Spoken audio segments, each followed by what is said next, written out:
yang keempat yaitu ijma. Ijma adalah kesepakatan para mujtahid. Adapun secara istilah, ijma ini dikatakan yaitu kesepakatan mujtahid untuk umat Islam, kesepakatan mujtahid umat Islam setelah wafat Nabi tentang hukum syara. Contoh ijma secara garis besarnya atau secara global yaitu wajtama'u ala naqdil wudu. Ulama berpendapat sepakat bahwa batalnya wudu dengan keluarnya suatu yang biasa dari kemaluan depan atau kemaluan belakang. Maka syarat ijma ini melibatkan seluruh mujtahid. Yang kedua, tidak berlaku saat Nabi masih hidup. Ini kaul yang paling dipegang. Adapun kehujahan ijma yaitu dasarnya adalah Al-Quran dan Sunnah gitu. Lalu umat tidak akan dikumpulkan dalam kesesatan. Ini lafaz dari sunnahnya, la tajtami'u ummati, la tajtami'u ummati ala dhalalati wa yadullahi ala al-jama'ati. Itu kehujahan dari ijma.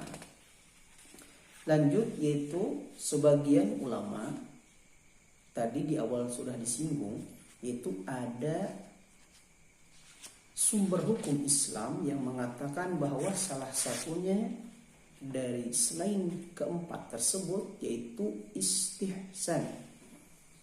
Apakah istihsan? Istihsan itu adalah mengutamakan yang lebih baik, itu secara global. Adapun istihsan secara asal bahasa yaitu menganggap suatu baik. Secara definisi istilah, istihsan adalah mengunggulkan kias khafi atas kias jali karena dalil khusus. Ini catatan dari penjelasan kitab Al-Wajiz karya Imam Wahbah Zuhaili.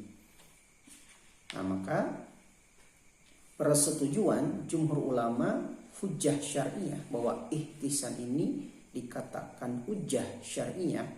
Adapun ulama Syafi'iyah, Syiah, Zahiriyah tidak mengakui bahwa istihsan ini disebut hujjah syariah. Maka ini sudah tidak aneh ya, di dalam fikih ada perbedaan semacam ini. Contoh apa saja yang ada kategori dengan istihsan, seperti akad pesanan pembuatan lemari. Maka kata Imam Syafi'i tidak dibolehkan. Kenapa? Barangnya pun tidak ada, belum ada. Gitu. Sebagian ulama membolehkan. Maka timbullah kata istihsan yang membolehkan dengan satu orang pesan lemari tapi barangnya belum ada. Gitu. Ini kategori dari istihsan. Yang keenam itu adalah maslah mursalah. Apa yang dinamakan maslahah mursalah? Yaitu kemanfaatan yang sesuai tujuan syariat. Ini harus digarisbawahi bahwa tujuan syariat gitu. Maka maslahah mursalah ini secara asal bahasa artinya kemanfaatan tidak terbatas. Ini menurut Wahbah Zuhaili. Adapun definisinya, Wahbah Zuhaili memberikan definisi yaitu tindakan yang mendatangkan maslahah kemanfaatan, tapi tidak ada dalil yang jelas dengan tindakan maslahah mursalah ini. Itu maka syarat diperbolehkan itu kita mengamalkan maslahah mursalah satu sesuai tujuan syariat. Ini yang paling utama, yang paling substansial. Yang kedua yaitu rasional, tidak irasional. Yang ketiga yaitu bersifatnya umum. Salah satu contoh ya di masyarakat atau di negara terbentuknya DPR, Dewan Perwakilan Rakyat.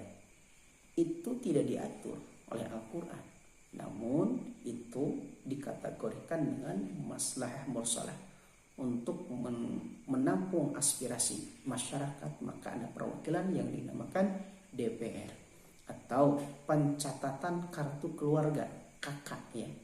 Nah, di dalam agama tidak ada. Namun ketika menurut agama baik, maka kemanfaatannya sesuai dengan tujuan syara, maka diperbolehkan. Ini yang dinamakan maslahah mursalah. Yang terakhir adalah uruf, atau yang ketujuh adalah uruf. Apa itu uruf? Kebiasaan yang mendarah daging, sudah mengikat pada satu kelompok atau perorangan. Nah, definisi istilah secara istilah atau etimologi, uruf ini kebiasaan masyarakat atau perbuatan atau bahasa. Nah, klasifikasinya uruf itu ada dua. Yang pertama adalah uruf am, yang kedua ada uruf khas. Kalau uruf am itu berlaku luas. Contohnya seperti kata haram untuk talak. Nah, ini sudah lazim dibicarakan atau ini sudah umum dibicarakan. Yang kedua ada uruf khas. Uruf khas ini yaitu daerah khusus, daerah atau kelompok tertentu. Misal daftar perniagaan sebagai dasar piutang. Ini adanya di kelompok tertentu atau di daerah-daerah tertentu sistem ini. Adapun kehujahan uruf yaitu sahih atau diakui, uruf fasid dilarang. Jadi ketika sahih bagus maka diakui boleh. Nah, ketika ada fasid maka dilarang, tidak boleh gitu. Contoh seperti jual beli mu'athah ya, saling memberi ijab kabulnya. Ya, maka itu sesuatu terkadang di masyarakat terjadi ya.